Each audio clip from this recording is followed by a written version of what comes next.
Hello friends, good evening. I have a short message, ಒಂದು ಸಣ್ಣ ಸಂದೇಶ ನನ್ನ ಹೃದಯದಲ್ಲಿದೆ. Today is resurrection Sunday.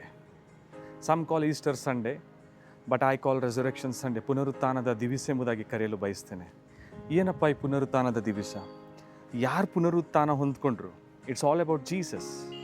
ಕರ್ತನಾದ ಯೇಸು ತಾನು ಸತ್ತು ಹೂಣಲ್ಪಟ್ಟು ಮೂರನೇ ದಿನ ಮರಣವನ್ನು ಜಯಿಸಿದಂಥ ದಿನ.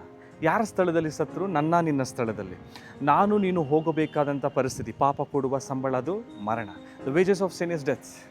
ಸೊ ನಮ್ಮನ್ನು ಆ ಮರಣದಿಂದ ಬಿಡಿಸಿ ಜೀವ ಲೋಕದ ಮಾರ್ಗಕ್ಕೆ ಆತನು ಸೇರಿಸಿದ್ದಾನೆ, ತನ್ನ ರಾಜ್ಯದಲ್ಲಿ ನಮ್ಮನ್ನು ಸೇರಿಸಿದ್ದಾನೆ.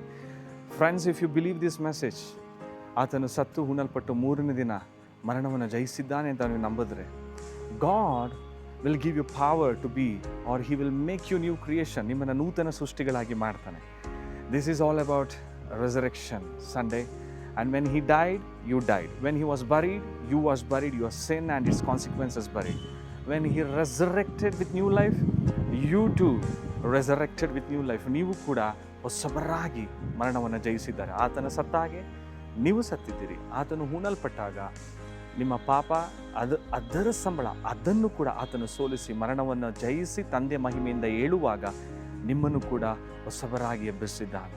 God bless you, and you are a new creation if you believe this message. And I also want to add very significant thing. Who was behind this resurrection? Who is the joy of this resurrection? ಈ ಪುನರುತ್ಥಾನ ಯೇಸು ಸ್ವಾಮಿ ಹೊಂದಿಕೊಂಡಾಗ ಯಾರು ಯೇಸುವಿನ ಹಿಂದೆ ಇದ್ದದ್ದು? Who helped Jesus to fulfill or accomplish the set destiny, the perfect will? ಯಾರು ಯೇಸುವನ್ನು ಮರಣದ ಒಳಗಿಂದ ಜಯಿಸುವಂತೆ ಎಬ್ಬರಿಸಿದ್ದು? He is called the Holy Spirit. He is the joy of resurrection. So Jesus never left us as orphans. ನಮ್ಮನ್ನು ಅನಾಥರಾಗಿ ಯೇಸು ಸ್ವಾಮಿ ಬಿಡಲಿಲ್ಲ. Jesus said, when I go I will send you another helper exactly like me.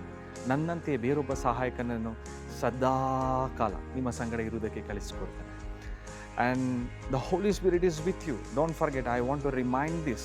Already who knows the message, the Holy Spirit is in you and with you. You can do extraordinary things. Just by knowing this, just by having this conscious 24/7, you can do exploits for the kingdom of God. ದೇವರ ರಾಜ್ಯಕ್ಕೆ ಪ್ರಭಾವಕರವಾದಂಥ ಕಾರ್ಯಗಳನ್ನು ನೀವು ಮಾಡ್ಬೋದು. And God bless you. Enjoy this Resurrection Sunday, and you are truly a salt, a light. Your life will make a real meaning. God bless you.